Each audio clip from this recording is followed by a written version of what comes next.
sabes del entusiasmo en la independencia? Pues fue una de las consecuencias de la independencia que ya tenían a quien echarle la culpa del atraso del país. Hubo tres personajes que sobresalen, como Carla María de Bustamante, quien en 1821 decía que los mexicanos aún no les sale el susto de que les dieron los opresores, y Lucas Alamán, quien en 1822 criticó el estado de abyección y abatimiento. Y por último sería María Luis Mora, quien atribuía las desgracias de la República a los antiguos dueños. Y pues entre otros acontecimientos importantes sería que aquí se habla sobre la importancia de la educación como fundación de escuelas e implementar la educación tanto en hombres como en mujeres, niñas y niños. Bueno, pues es lo que yo te puedo decir acerca de las consecuencias que trajo la independencia. Ok. ¿Y todo fue bueno en las consecuencias? Pues mira, después de esto tuvieron que enfrentarse a la cruda realidad, porque en este tema predominan las pocas escuelas de las primeras letras. A finales del siglo XVIII, los ayuntamientos desempeñaron un papel activo en la creación de escuelas municipales. A estos les tocaba rentar los locales, financiar y vigilar su financiamiento, examinar y contratar, despedir maestros, invitar al párroco a acreditar la capacidad del maestro para impartir la doctrina cristiana. Otro punto importante fue en 1822, cuando se estableció la compañía lancasteriana. Después, en 1824, se confió la Dirección General de Instrucción Primaria para todo el país. Esto ya fue más general. Y al final, en 1857, ya no se provocaron mayores desacuerdos entre los grupos sociales. Y esto es lo que sobresaldría sobre la segunda etapa de la independencia, pasando ya a las consecuencias. ¿Qué pasó a partir de la vida independiente? Bueno, más que nada habla de que hubo muchos proyectos fallidos y también que el gobierno trató de supervisar la educación y bueno, también uno de sus proyectos del gobierno fue que querían que la educación tuviera nuevas materias y cambiar el latín por el español, y eso fue uno que hubo en la educación. También el esquema que había sobre las mujeres de que tenía que ellas ser las que estar en la casa, cuidar a los niños y todo eso, trataron de quitar ese esquema social para que las mujeres adultas y tanto las niñas pudieran asistir a la escuela. Y pues al final ese proyecto como que quedó archivado porque no se terminó de concluir. También dice que la matrícula escolar era muy reducida porque había pocas escuelas y pocos maestros y también pocos alumnos para que asistieran, y preferían pagarle a los maestros para que ellos dieran clases y también implementar más asignaturas dentro de ella. Una primera década. Pues hubo un deterioro escolar muy fuerte a través de la guerra de la independencia. También hubo, pues con el deterioro, pues nada más había como que dos instituciones ilustradas, el cual era el Colegio de Minería y el Colegio de Cirugía, las cuales con el tiempo se incorporaron a la Escuela de Medicina. También dice que pues el número de escuelas, maestros y alumnos hubo más a partir del siglo XIX, que fue aumentando como que la matrícula de los mismos. También que, bueno, eso no pasó en las zonas rurales, porque en las zonas rurales había poco acceso a la educación y a las escuelas, y por lo tanto no tenía muchos fondos. Y en las escuelas indias donaron todos sus fondos a los municipios y más que nada también al gobierno después de la guerra de independencia. También menciona que las carreras de medicina y derecho fueron como que las más importantes en ese tiempo, pero la de derecho fue la que sobresalió más porque había más trabajo para abogados y porque tenían que implementar leyes en la escuela y todas esas cosas. Y también hubo mucha construcción de edificios y eso fue a partir del mediados del siglo XIX. ¿Y sobre los siguientes intentos? Bien, dice que en la década de 1830 se vio la entrada al poder de otra generación de hombres apenas mejoraba la economía de la sociedad, no era más ordenada ni más culta. También en la primera década de independencia, Iturbide perdió la vida. Después, el máximo acontecimiento desde el punto de vista educativo fue el hallazgo en 1833 de Santa Ana. Gómez Farías hizo algunas reformas. El gobierno financió los estudios religiosos e insistió en la enseñanza de doctrinas cristianas. Lo que sí sufrió daños fue el patrimonio financiero de cada institución. También sé que después Gómez Farías tuvo mala suerte y poco olfato político, y pues esto tuvo consecuencias, ya que logró que la mayoría de personas que estaba ahí, como por ejemplo el ejército, la iglesia, el claustro y universitarios, y también los profesores, estuvieran en su contra. Las reformas de Gómez Farías solo tuvieron un plazo de 9 meses. Gómez Farías retomó la idea del ayuntamiento de 1780, el cual promulgaba varias reales células que erigía a las parroquias y conventos a dedicar espacio dentro de sus edificios para escuelas públicas y también que le pagaran al maestro. El gobierno de les daría útiles a los niños pobres, y algunas escuelas propusieron vestirlos, ya que pensaron que con esto se iban a acabar los problemas de que los niños no asistieran a clase. Después viene el centralismo y Santa Ana. ¿Qué me puedes decir acerca de este? Bueno, dice que de la ausencia de Santa Ana fue clave para iniciar las reformas educativas de 1833 y 1834. En 1843 designó como ministro de Educación Pública a un hombre que en ese tiempo es poco recordado, el cual se llama Manuel Baranda. Gracias a Baranda, el Congreso aprobó un plan general de estudios en el cual se especificaron materias comunes. Previo a la enseñanza, promovió la enseñanza del mexicano, del tabasco, del otomí, del francés, el inglés y el alemán. Dice que Baranda no quería formar maestros ni sabios, sino jóvenes inteligentes. Los puntos esenciales de la política de Baranda constituían en conseguir fondos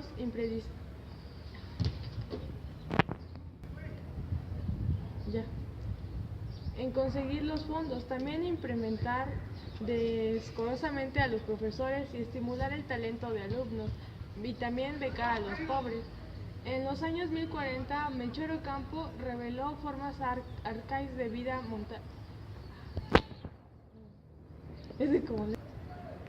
Melchor Ocampo reveló formas arcaicas de vida monástica y conocimientos rutinarios.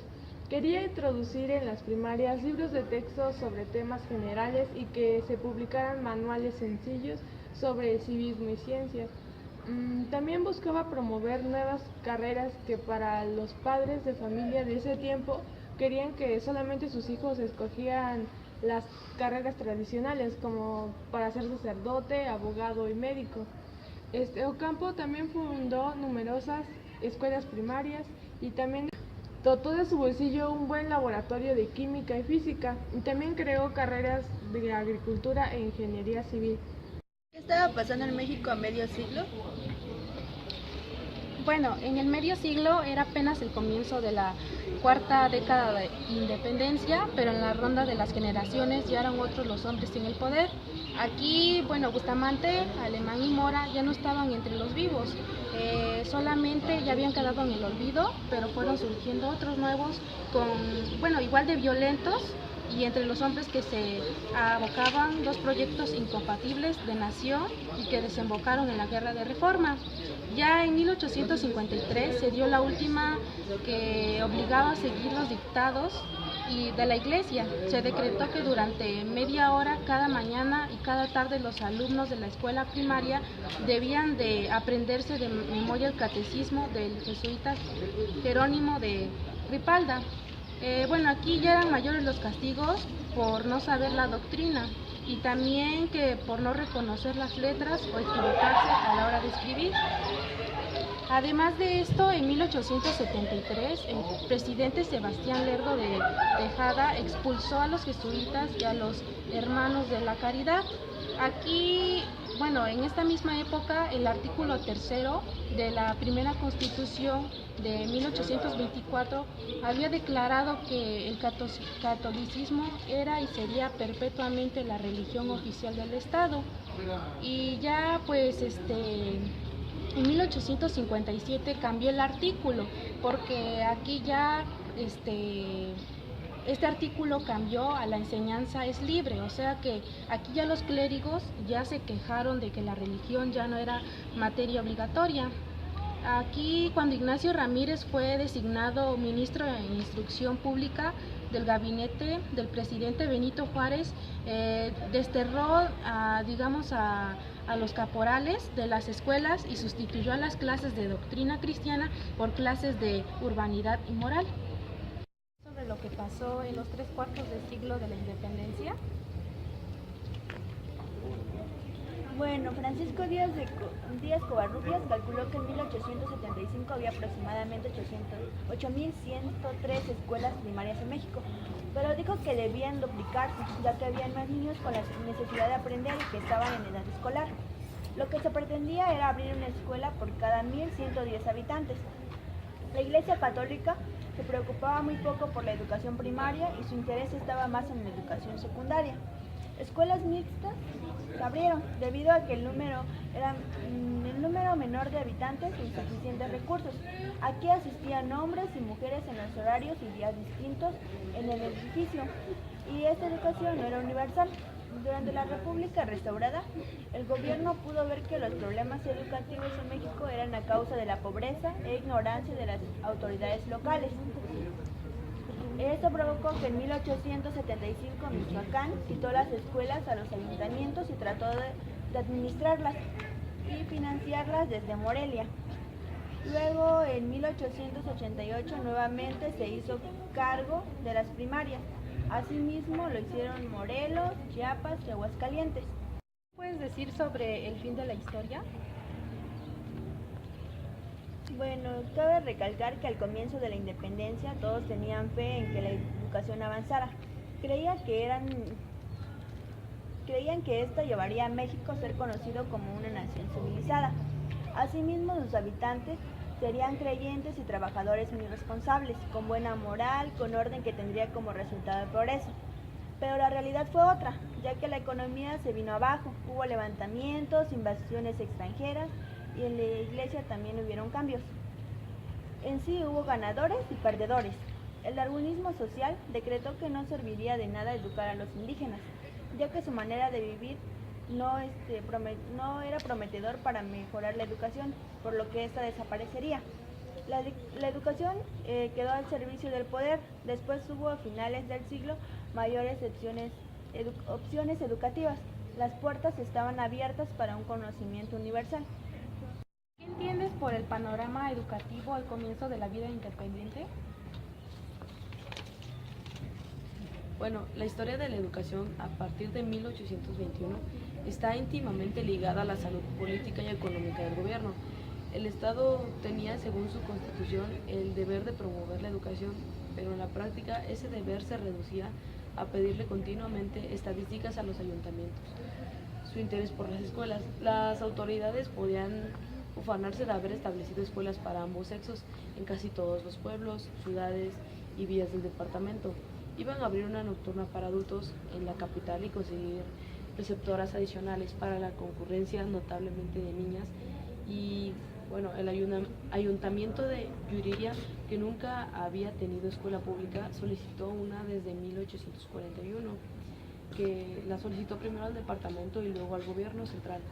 Quería que fueran lancasteriana y que tuviera preceptor examinado. El pueblo ofreció construir el local y que el gobierno pagara a los maestros, aunque esto no se respetó por falta de medios. Aunque para principios de los 40 ya habían unas 23 escuelas municipales en Guanajuato que funcionaban con un gasto de 35 pesos anuales para sueldos que variaban entre los 100 hasta los 1,000 pesos al año, y profesores titulados que ganaban 100 pesos anuales.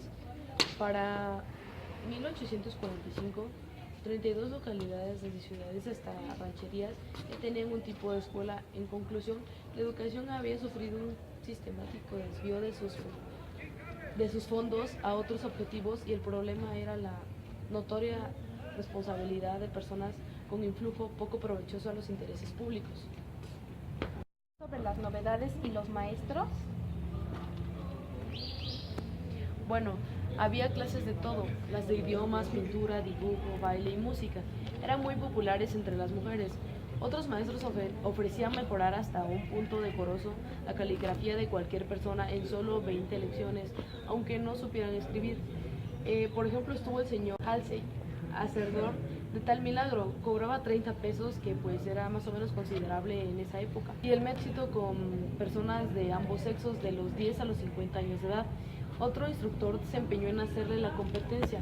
La diferencia era que carecía del apellido francés, pero a pesar de eso, éste aseguraba poder dar lecciones de letra española o inglesa.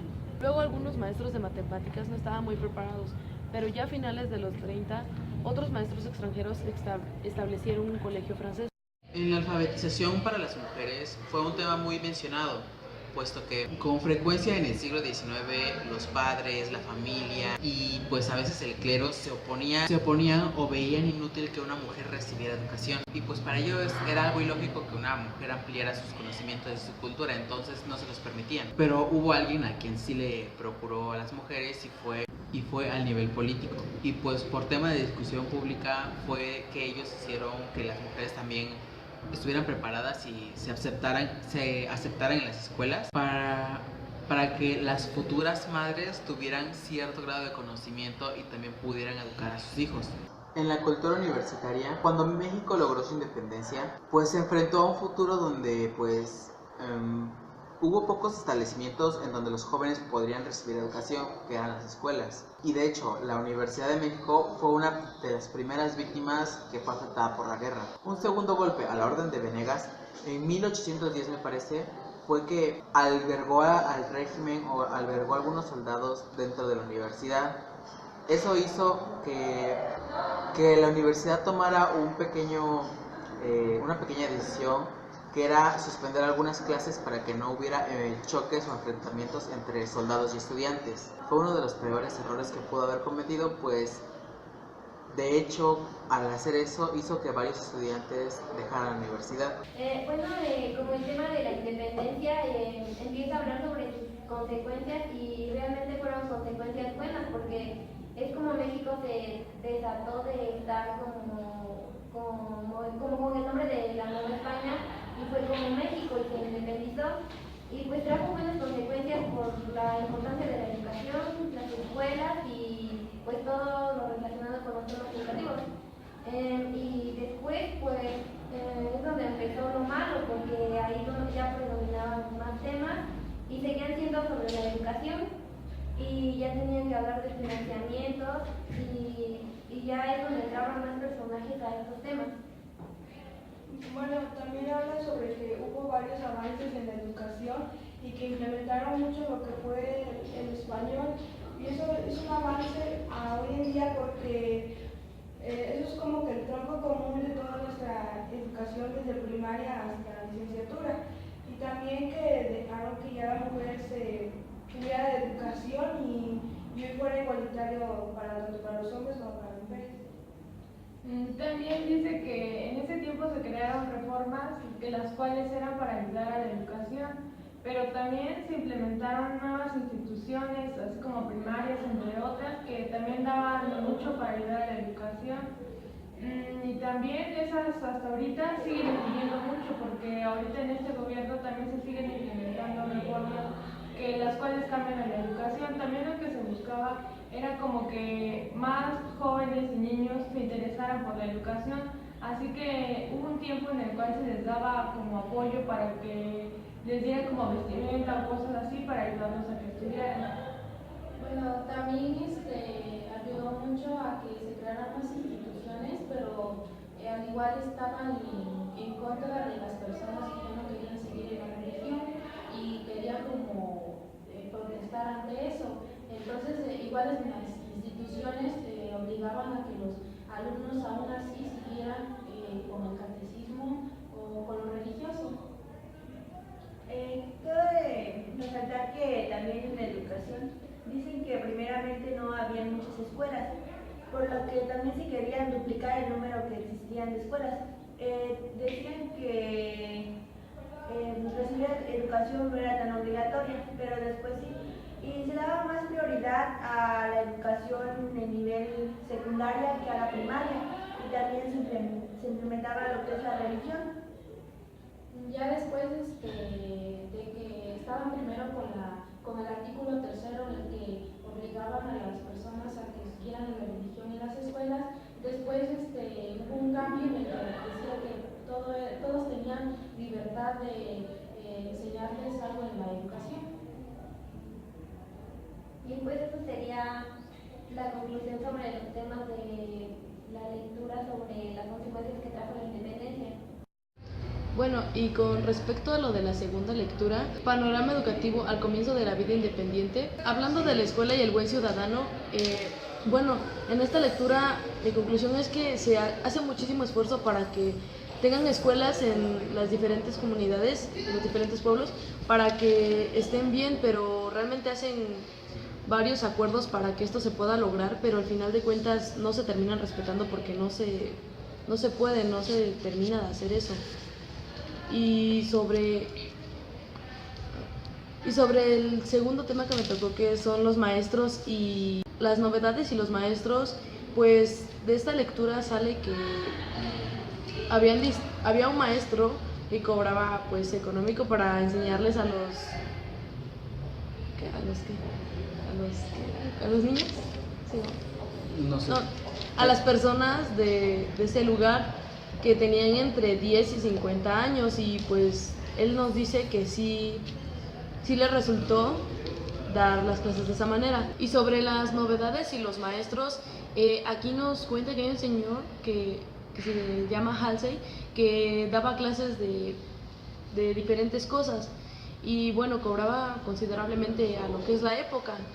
Y también nos relata que daba las clases a personas de entre 10 y 50 años de ambos sexos, y pues sí le resultó, aunque tiempo después llegó otro instructor que quería hacerle competencia, pero carecía de Experiencia.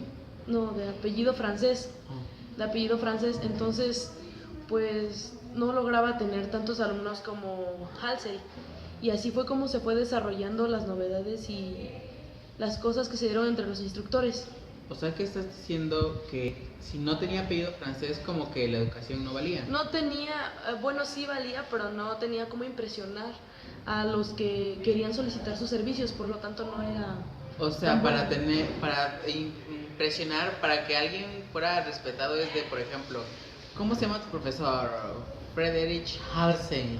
Más o Por el menos. apellido, debe ser muy bueno. Pues Eso no es tanto por eso, sino por el lugar en el que estaban, por eso es que bueno, como que se guiaban de esa parte, y como esta persona no era de ese lugar, entonces no tenía ese apellido, por lo tanto no era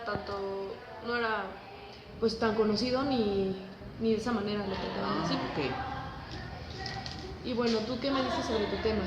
Bueno, pues al respecto sobre la alfabetización para las mujeres, pues sí fue algo duro que tuvieron que pasar. Bueno, pues lo bueno es que las cosas se solucionaron para ustedes hoy en día, digamos, porque como que no les querían dar esa rienda suelta para que ustedes pudieran tener cierta educación. Pues a veces era un tema social o familiar, e incluso pues religioso, de que el mismo clero no les quería o no les permitía tener educación a las mujeres. Entonces pues hubo ese cierto conflicto de, no, pues el varón a estudiar para que trabaje, la mujer sin educación a la casa, a seguir pues lo que eran sus tradiciones familiares, digamos. Ok, ¿y tú qué opinas sobre eso? ¿Cuál es tu punto de vista? ¿Tú piensas que está bien, que estaba mal? Pues de acuerdo a la época, pues no decían, Bueno, le era daban como importancia, normal, ¿no? le daban importancia a la mujer, pero solo para los hijos, para la casa. Pero para una educación, para ser alguien, como que no le daban esa importancia. Pero lo bueno es que ya las cosas cambiaron. Te digo, antes era un tema de, hasta la familia se oponía de, no hija, tú para qué vas a la escuela, tú vas a dedicarte a la casa, no te va a servir de nada, mejor quédate, no vayas, no. Pero lo bueno es que te digo, se fueron implementando escuelas, como vio que el gobierno, me parece que hubo cierto ánimo por las mujeres de estudiar, pues empezó a crear esto que eran como escuelas para mujeres, y ya como vio la alta demanda que hubo, entonces empezó lo que es la escuela mixta, que es hombres y mujeres, como es esto. ¿Cómo es en la actualidad? Como es en la actualidad. Ok. Bueno, que también en la actualidad hay escuela para niñas y hay escuela para niños, pero ahorita ya no es raro Hay que mixtas. y ya no es raro que haya escuelas mixtas o que una mujer estudie. Y bueno, hablando sobre la cultura universitaria, pues sí fue un tema de gran relevancia, pues por lo de las guerras se estuvieron suspendiendo clases, se estuvieron suspendiendo escuelas, muchos estudiantes fueron reclutados por el ejército para pues combatir, muchas escuelas bajaron, escuelas universitarias, claro, porque querían hombres jóvenes para poder luchar, albergaron, es más, por eso se suspendieron las clases y las escuelas bajaron de estudiantes y se cerraron, porque pues les estuvieron dando albergue a los militares. Entonces, como no querían un enfrentamiento entre estudiantes y militares, pues redujeron las clases, hubo suspensiones y dijeron, no, ¿sabes qué? Pues vámonos de aquí, y dejaron de asistir. Entonces las clases fueron terminando. ¿Y qué piensas de eso? Pues es que no tiene que ver nada uno con lo otro, no deberían de meterse ahí con una institución educativa con lo militar, y menos reclutar jóvenes para tratar de ganar una guerra que pues, o sea, no debieron, y pues por eso lo que sí me alegra es que tomaron alternativas a las escuelas, que fueron los cleros y las iglesias, y no solo fue en el Estado de México, fue en otros varios estados. ¿Reclutaron muchísimos jóvenes o pocos? A la gran mayoría fueron reclutados. ¿A mujeres no? Pues no, porque querían hombres jóvenes para ser soldados, para combatir. Entonces las mujeres les servían, pues, si no les querían dar educación antes, pues no les iban a servir en la guerra. Entonces no reclutaron señoritas.